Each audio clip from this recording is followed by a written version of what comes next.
안녕하세요, 여러분. 2025년 2월부터 시행되는 새로운 법안들에 대해 알려드리는 시간입니다.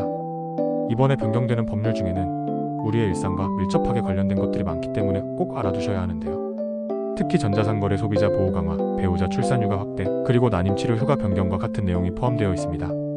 이 영상 하나로 여러분이 놓치지 말아야 할 핵심 내용을 모두 정리해드릴 테니 끝까지 시청해주세요. 해시태그의 전자상거래 소비자 보호 강화 2025년 2월 14일 시행. 요즘 온라인 쇼핑을 하지 않는 사람을 찾기 힘들죠? 그런데 혹시 정기결제 서비스를 이용하다가 예상치 못한 요금이 청구된 경험 있으신가요? 또는 무료 체험을 하다가 어느 순간부터 유료 결제가 진행된 적이 있나요? 이런 문제를 해결하기 위해 2월 14일부터 전자상거래법이 강화됩니다. 앞으로는 정기결제 서비스가 가격을 인상하거나 무료에서 유료로 전환될 경우 업체가 반드시 소비자의 사전 동의를 받아야 합니다. 사전 동의 없이 요금이 인상되거나 유료로 바뀌면 소비자는 이를 거부할 권리가 생깁니다.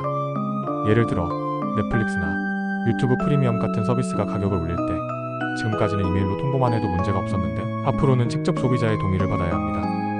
동의를 받지 않고 인상된 금액을 청구하면 불법이 되는 것이죠. 그뿐만이 아닙니다. 결제 취소 절차도 더욱 간편해집니다. 기존에는 정기 결제를 취소하려면 복잡한 절차를 거쳐야 했지만 앞으로는 가입할 때 사용했던 방법과 동일한 방식으로 쉽게 해지할 수 있어야 합니다.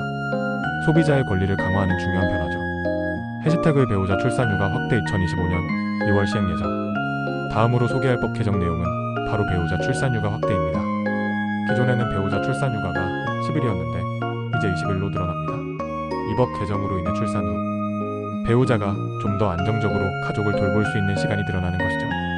또한 지금까지는 출산휴가를 나눠서 사용할 수 있는 횟수가 1회뿐이었지만 이제는 총 3회까지 나눠 사용할 수 있게 됩니다. 예를 들어 출산 즉 9일, 이후 10일, 그리고 추가로 필요한 시기에 5일을 나눠 쓸 수 있는 것이죠. 이 덕분에 맞벌이 부부들도 더욱 유연하게 출산휴가를 사용할 수 있을 것입니다. 출산 직후 아이와 함께하는 시간은 굉장히 중요한데요. 이 기간 동안 배우자가 옆에서 함께 육아를 도울 수 있도록 지원하는 방향으로 변화하고 있는 점은 정말 긍정적인 부분입니다. 해시태그 3 난임치료 휴가 확대 2025년 2월 시행 예정. 마지막으로 소개할 법 개정은 난임치료를 위한 휴가 확대입니다. 난임치료를 받는 과정은 신체적으로나 정신적으로 큰 부담이 되는데요. 기존에는 1년에 3일만 사용할 수 있었던 난임치료 휴가가 이제 6일로 늘어납니다. 이 중에서 유급휴가일도 1일에서 2일로 확대됩니다.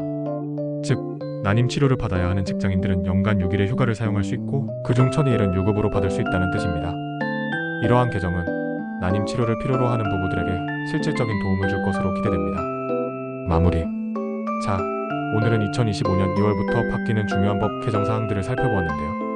첫 번째, 전자상거래 소비자 보호가 강화되면서 정기결제 서비스 이용이 더 안전해지고 가격 인상 시 소비자의 사전 동의를 받아야 한다는 점. 두 번째, 배우자 출산휴가가 20일로 늘어나고 나눠 사용할 수 있는 횟수가 3회로 증가했다는 점. 세 번째, 난임치료휴가가 연간 6일로 확대되고 유급휴가도 2일로 늘어난다는 점. 이제 여러분은 이 새로운 법 개정 사항들을 잘 숙지하고 필요할 때 적극적으로 활용할 수 있겠죠? 혹시라도 추가로 궁금한 점이 있거나 더 알고 싶은 법 개정 소식이 있다면 댓글로 남겨주세요. 오늘 영상이 유익하셨다면 좋아요와 구독, 그리고 알림 설정까지 부탁드립니다. 다음에도 더 유용한 정보로 찾아올게요. 감사합니다.